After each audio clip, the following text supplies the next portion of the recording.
안녕하세요 여러분, 생공놀이입니다. 지난 영상에서는 DNA의 특징을 간략하게 알아봤었는데요, 이번 영상에서는 DNA에서 단백질이 만들어진다라는 내용에 대해서 이야기를 해볼게요. 생명의 설계도인 DNA에서 기능을 담당하는 단백질이 과연 어떻게 만들어지는지 궁금하시다면 영상을 끝까지 봐주세요.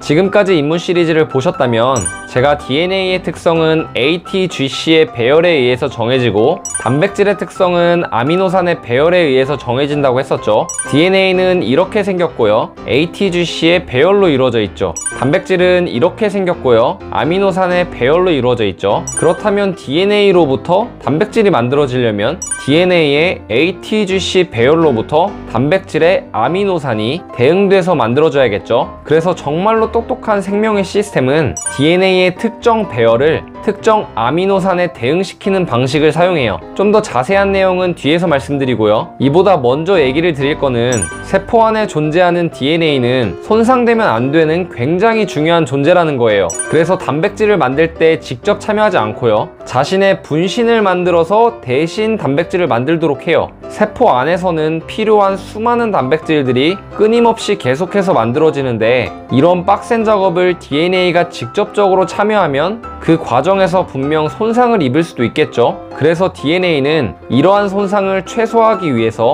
RNA라는 자그마한 분신을 만들어서 대신 단백질을 만들도록 해요. 그렇다면 RNA는 뭘까요? 지난 영상에서 DNA가 복제되는 과정을 보셨을 텐데요, 이것과 같은 방식으로 RNA도 만들어져요. 다만 DNA의 복제는 DNA의 모든 부분이 새로 만들어지지만 RNA의 경우에는 DNA에 필요한 특정 부분만을 복제해서 분신을 만들어내는 거예요. 그리고 RNA는 DNA와 구성이 아주 살짝 달라요. DNA는 ATGC였죠. RNA는 AUGC예요. T 대신에 U라는 물질로 이루어져 있어요. U는 우라실의 U인데요, T와 마찬가지로 A와 짝꿍을 이뤄요. 자, 그럼 이제부터 DNA의 ATGC 배열로부터 단백질의 아미노산의 배열이 과연 어떻게 만들어지는지 약간의 스토리를 가미해서 얘기해 볼게요. 제가 술을 좀 마셨어요. 그러면은 제 몸속에 알코올 농도가 조금씩 올라가겠죠?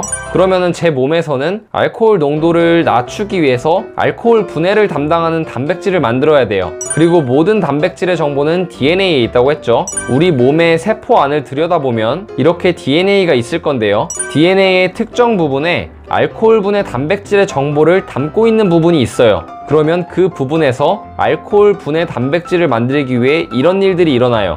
해당 부분에서 두 가닥으로 되어 있던 DNA가 각각의 가닥으로 나뉘어져요. 그리고 원하는 정보를 담고 있는 가닥으로부터 RNA가 만들어지기 시작해요. 이 과정은 DNA의 복제 과정과 비슷하다고 보시면 되는데요, 단지 T 대신에 U를 사용한다는 점, 그리고 DNA의 복제는 끝까지 일어나지만 RNA의 경우에는 필요한 정보 부분만을 복제한다는 거, 이 정도의 차이만 기억해 두셔도 충분할 것 같아요. 이렇게 만들어진 RNA는 AUGC의 배열로 이루어지는데요, 여기서 3개씩 하나의 묶음이 돼서 작동하게 돼요. 이렇게 3개로 이루어진 각각의 묶음마다 각각 다른 아미노산을 지정하고 있다고 보시면 돼요. 예를 들어서 AUG라는 조합은 메티오닌이라는 아미노산을 지정하고 있고요, CCG라는 조합은 프롤린이라는 아미노산을 지정하고 있어요. 이런 식으로 RNA의 AUGC 배열로부터 단백질의 아미노산 배열이 만들어지는 거예요.